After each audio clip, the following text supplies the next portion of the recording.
Ce chapitre, il est excellent parce qu'à la fois, tout se passe plus ou moins bien et en même temps, t'as Momoshiki qui va te lâcher un... Ne t'inquiète pas, ça va mal se passer. Mesdames et messieurs, ici Chage et on se retrouve aujourd'hui pour la review du chapitre 67 de Boruto qui suit donc la mort de Boruto dans cette forêt où littéralement tout le monde s'affronte, enfin tout le monde, tous les personnages principaux à part Sasuke qui a encore une fois, je vous le rappelle, disparu et qui peut-être reviendra avec un autre Sharingan volé à je ne sais qui, peut-être à Orochimaru qui sûrement collectionne les Sharingan en ce moment, je ne sais pas. Et donc en fait, la force vraiment de ce chapitre, là où ça m'a vraiment pris, c'est de voir le personnage de Naruto suite à la mort de son fils. Franchement, Naruto, en fait, c'est le personnage. On a appris à l'apprécier. C'est un petit peu comme un frère pour nous et le voir, en fait, désespéré, le voir se dire juste non, 3 petits points, tu vois, juste ça.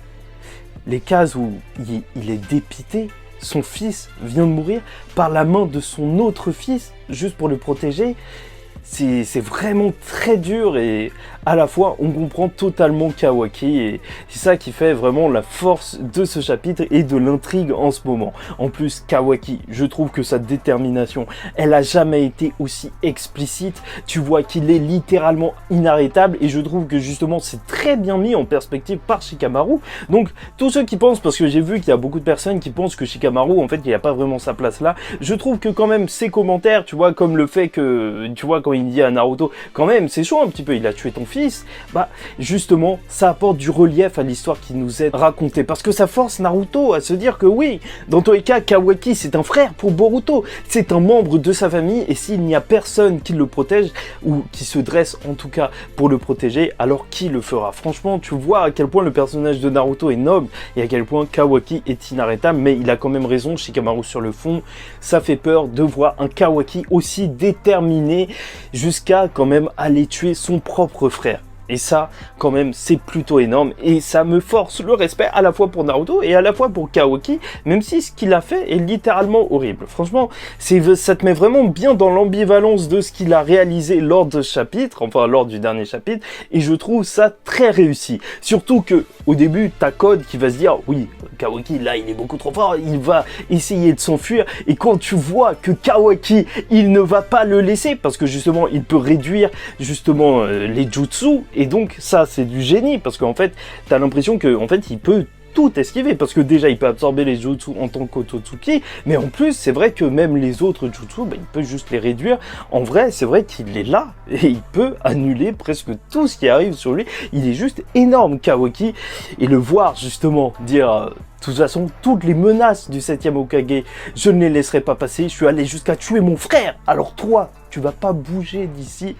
C'est juste incroyable. Le personnage de Kawaki, je ne le répéterai jamais assez, mais franchement, meilleur personnage de Boruto et très largement, très largement. Enfin bref, il va presque exploser Code, mais Code va sortir justement Daimon, le frère de Eida, pour se protéger. Je vous rappelle que ses capacités, elles restent quand même un peu mystérieuses parce qu'il y a quand même un secret qui nous est caché de la part d'Eida. On ne sait pas exactement comment ça fonctionne, même s'il renvoie les attaques plus ou moins en réalité, grosso modo, on va dire que ça fonctionne comme ça, mais on ne sait pas les limites ni s'il y a une réelle contrepartie, mais déjà je trouve ça très intéressant même pour Code et Eida parce que je trouve quand même qu'avec ce chapitre tu sens que le fossé entre les deux il s'élargit de plus en plus parce que tu sens que quand même ils sont pas vraiment sur la même longueur d'onde. Tu sens que Code il essaye juste d'accomplir son but et que Eida, elle aussi, tu vois, elle veut juste garder le Kawaki qui est beau gosse.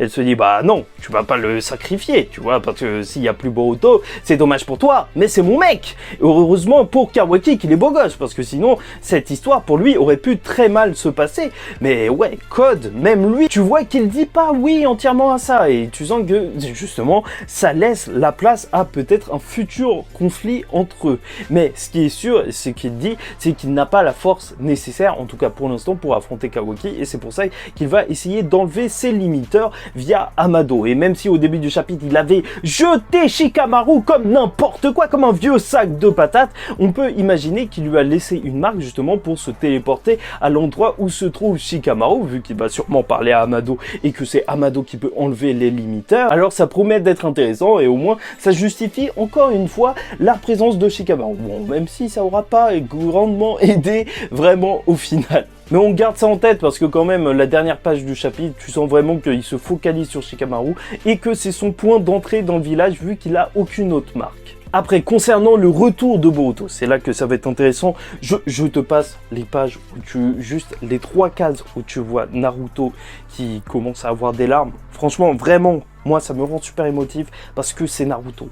C'est Naruto, il n'y a rien à dire, hein, tu vois. Le mec qui souffre, on souffre avec lui. On fait partie de la team Naruto. Quoi qu'il arrive, on sera toujours comme ça. Mais en fait, le Boruto qui revient, et là où ça devient très intéressant, c'est que justement, il a été ramené par Momoshiki qui a sacrifié les 18% restants justement de son Kama pour le transformer justement en véritable Kama de Boruto. Ce qui fait que en fait, son corps fait plus ou moins partie du Kama lui aussi. Maintenant, le corps qui a été ramené, et donc qui ne peut pas être ramené une deuxième fois. Donc c'était vraiment un one shot, mais en plus ça fait que Momoshiki, même s'il en est à 82%, ne peut pas être ramené à la vie dans le corps de Boruto. Après, c'est pas dit qu'il ne peut pas juste posséder Boruto de temps en temps, franchement on peut s'imaginer ça, puisque en fait là à 80% il le faisait déjà, donc on peut l'imaginer refaire des apparitions, même si je sais pas trop, je garantirai rien à ce niveau-là. Mais en tout cas, ce qui va être très intéressant, c'est de voir sa conversation avec Boruto, parce que en fait ce qui est fort, c'est que bien sûr, il y a eu ce flash forward dès le début de la série qui nous montrait l'affrontement entre Boruto et Kawaki. Et maintenant, en fait, on a plus ou moins toutes les clés qui nous sont annoncées. En fait, au début, tu voyais qu'ils utilisaient tous les deux le Kama et on savait même pas d'où ça sortait, ce que c'était et comment ça se faisait que justement ils pouvaient l'utiliser. Maintenant, on apprend que les deux, ils pourront l'utiliser. Kawaki et justement Boruto, ils sont dans cette configuration. Mais ce qu'il reste, justement, c'est la raison de leur désaccord. Même si on peut imaginer que Kawaki fera un truc pour protéger le Nana Daime, parce que je le vois vraiment mal changer de direction, je me demande vraiment comment Boruto va en arriver à justement entrer en conflit. Peut-être que Kawaki, justement, là, tu voyais lors de chapitre qu'il était prêt à tout, et peut-être qu'il serait prêt peut-être même à beaucoup trop. Parce que je te rappelle que les grands ennemis de Naruto, c'est surtout des ennemis qui se sont battus à cause de peine de cœur, parce que justement, peut-être ils voulaient protéger des personnes. Je vais pas te refaire l'histoire d'Obito ou même de Madara qui s'est battu pour son clan. Je t'en passe des meilleurs, voilà, ça c'est Naruto, et donc ça m'étonnerait même pas, mais c'est vrai que c'est très mystérieux ce Momoshiki qui lui dit que dans tous les cas en fait, même si maintenant Boruto est devenu complètement un Otsutsuki, il n'a plus rien d'humain, son corps est complètement transformé, alors la chose inévitable va se produire, même si on sait même pas exactement ce que c'est, et je me demande vraiment si Momoshiki, en réalité, il n'aurait pas vu ce flashback qu'on aurait vu au tout début de la série, ce serait pas un flash de Momoshiki, la vision qu'il a eue, et justement, lui aussi, il attendrait ce combat à mort, et je trouverais que ça ferait très méta, et que ça marcherait très très bien de voir que Momoshiki, il attend que ce moment, parce que bon, il a dit qu'il pouvait pas être ressuscité maintenant, donc on va essayer de le croire, même si on n'est pas à l'abri d'Entourloupe. Je sais qu'il y en a qui ont pensé à Kaguya, justement, qui s'était réveillé alors qu'il ne s'était pas passé de choses particulières, à part l'intervention de Black Zetsu.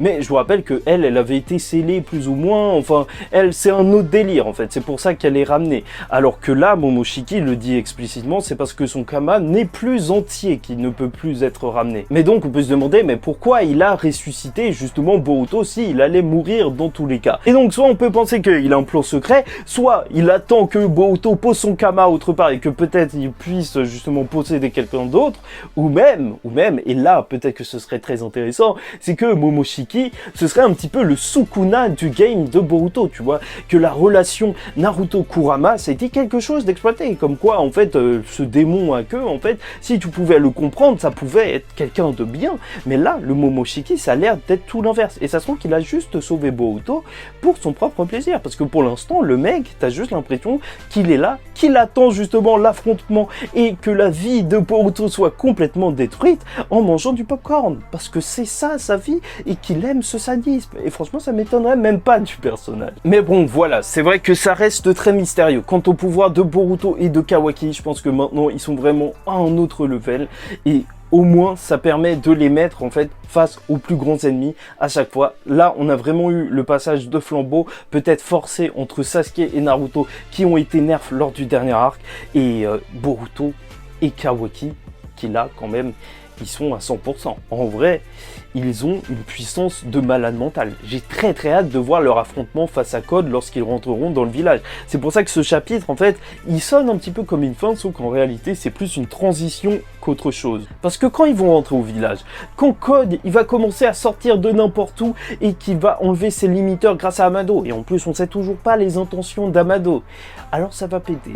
Et à ce moment-là, je sais pas ce qui va se passer, mais c'est sûr et certain, là, qu'on va bientôt arriver justement au flash forward, au moment où ils vont bientôt être justement en dissonance, où ils vont plus être d'accord. Donc ce sera sûrement lié à l'événement qui va se passer à l'intérieur du village. Donc là, tous les paris sont lancés. N'hésitez pas à me dire ce que vous en pensez en commentaire. Franchement, ce chapitre, encore une fois, je vous le dis, il était très fort en termes d'émotion, rien que pour Naruto et rien que pour justement la dégringolade, parce que le mystère autour du Kama de est-ce que Boruto va résister au Kama, alors peut-être qu'il s'est atténué, parce que maintenant on sait que c'est lui qui aura la possession de son corps, mais Momoshiki nous l'a rappelé. Tout va très mal se passer pour Boruto. Bon, bref, j'espère que vous avez apprécié la vidéo. En tout cas, pour moi, c'était un plaisir de vous la faire. Franchement, ce chapitre était juste énorme. C'est vrai qu'il n'y avait pas beaucoup de choses à rajouter, plus que du ressenti. En fait, pas énormément de théories de mon côté.